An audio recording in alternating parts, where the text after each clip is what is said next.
Hey everybody, how's it going? This is Marissa from discoverintuition.com.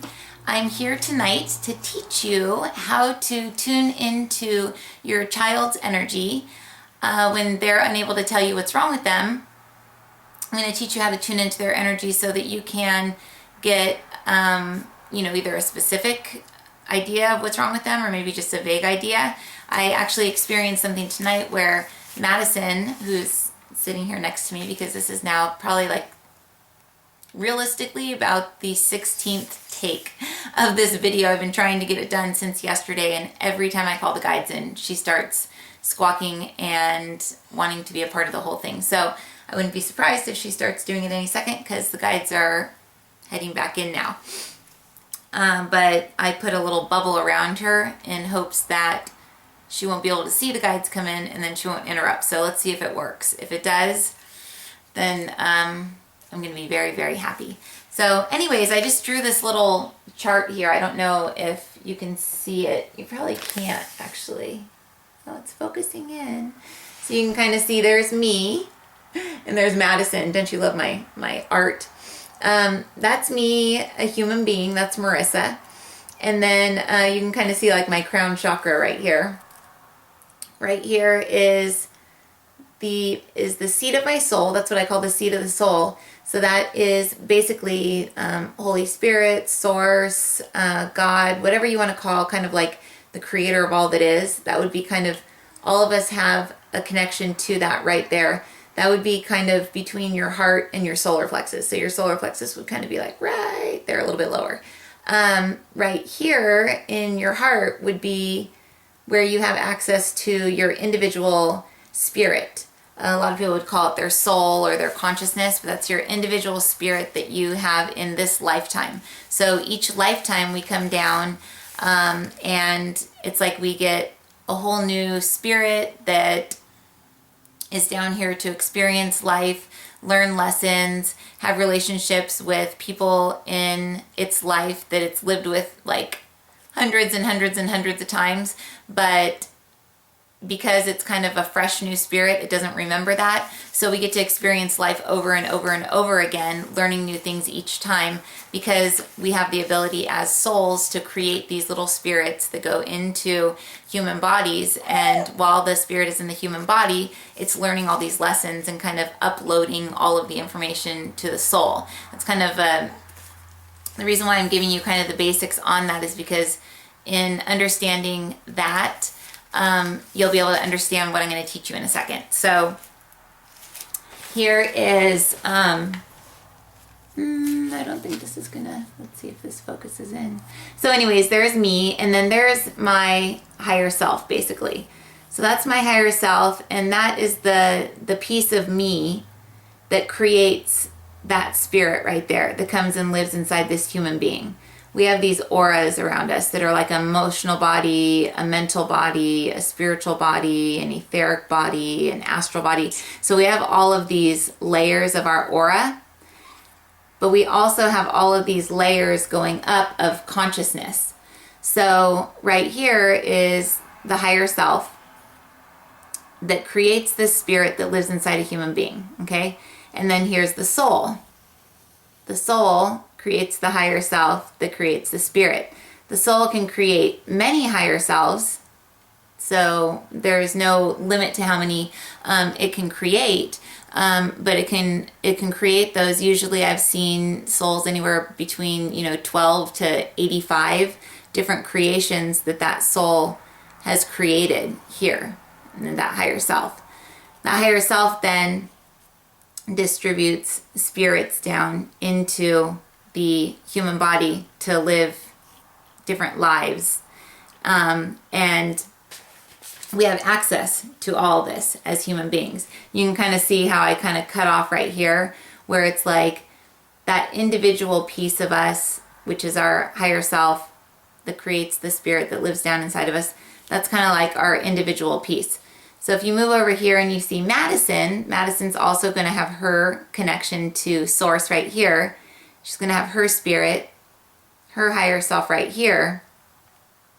But what's interesting is her and I share this right here. We share the same soul. So the soul that created my higher self also created her higher self. So she's lived all of these different lives as, a spirit living all these different lives, and all that higher self is recording all of that information. All of her lives are kind of stored in here, and that's how we kind of get into like the Akashic records and stuff like that. You're tuning into somebody's higher self to be able to understand and know all the different lives that they've lived.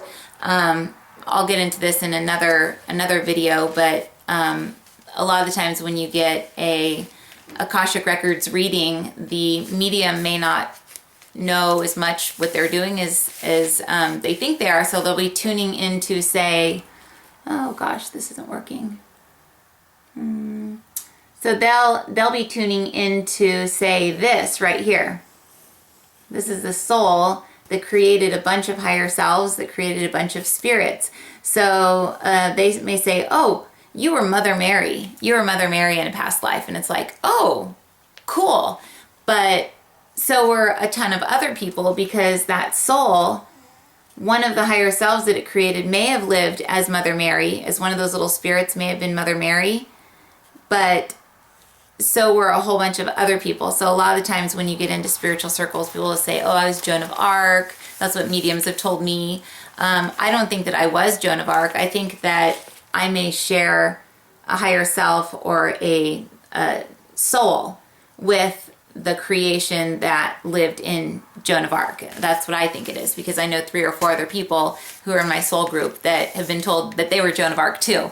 So anyways, kind of take who you used to be and what you used to be with a grain of salt is kind of my advice to people. Don't get really hung up on, oh, I was Abraham Lincoln, or I was Napoleon, or I was Hitler, or I was this, I was that, because it really doesn't matter. It really doesn't matter, because we all have access to pretty much all the layers of consciousness that we are, and we have access to the layers of consciousness that other people are too. So, I mean, after all, we are all one. And as I've kind of gone through this spiritual journey, I'm really starting to understand what that means. Before it was like, oh yeah, we're all one. But I'm really starting to understand it now through all these little charts that the guides have been teaching me. So when we meditate, we go in, I'm going to walk us through like a little meditation. When we meditate, we take our awareness that is sometimes, outside of us, or sometimes I'm here and my awareness is at the office. I'm thinking about the office. So when you start meditating, what you want to do is you want to pull your awareness back into your physical body. So the first thing you want to do when you start a meditation is say, where am I?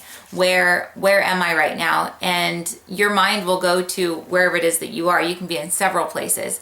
And you're just gonna, using your mind, say, okay, I'm calling myself back into my body. And you just imagine that a little tiny miniature version of you is coming over towards you and going into the center of your head, which would be like in your mind.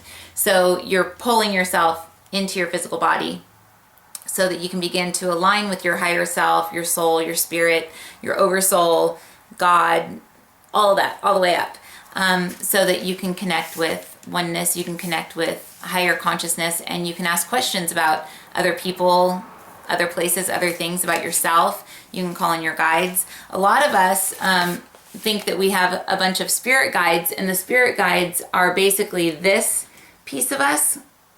Where is it? Right there, the higher self. It's just the higher self appearing as a wise old man. Mine's Abraham. So he will appear as a wise old man to help me through things, because that's what I trust. He looks like God to me. He's got like the white beard, the white hair, the robes. That's how guides kind of appear to me. Other people who maybe have like issues with listening to men, their higher self or their guides may appear as women because they trust them. A lot of people, they appear as animals, like totem animals and things like that, because they don't trust people. Other people just see orbs or colors, streaks of light, things like that. So fairies, stuff like that. So your higher self is going to use a being, or a being that you would trust and that you'll listen to in order to bring you messages, while your spirit is living in this dense human body that is like completely clueless to completely clueless to spirit, completely clueless to God. And while our spirit is living inside this human, our spirit is completely blocked by the veil of spirit and then physical reality down here, until you have like an awakening and you realize, oh my gosh, there's something on the other side. And that's when a lot of you that are probably watching this video are probably at that point in your life, or you were a couple years ago, and you're developing your abilities, or you're not even developing your abilities and you're kind of just watching this because it says find out why your baby's crying or something. I think that's what I'm going to name it. So anyways, when you tune into your higher self in meditation, you can ask questions about your future, about your past. You can ask, what's going to happen, or why is this happening, and you'll get answers, because it's kind of like tuning into a little hard drive right here, about 2 feet above your head. And the piece of you that is truly kind of communicating with that is your spirit, that's right down here. So your spirit's right here. In your heart, and that's communicating with your higher self. There's a lot of blocks between your higher self and your spirit, though, like your ego that lives in fear, that, it's that, don't go take that job, you're going to get fired again. You looked really stupid, or don't go ask that girl out, she's going to turn you down. Remember the girl that just broke up with you? Yeah. It's like kind of like that fear. It's that voice in your head that's kind of trying to discourage you from anything because it's afraid. So ego is kind of fear. It's also that need to be right, that need to make other people look stupid so that you look better.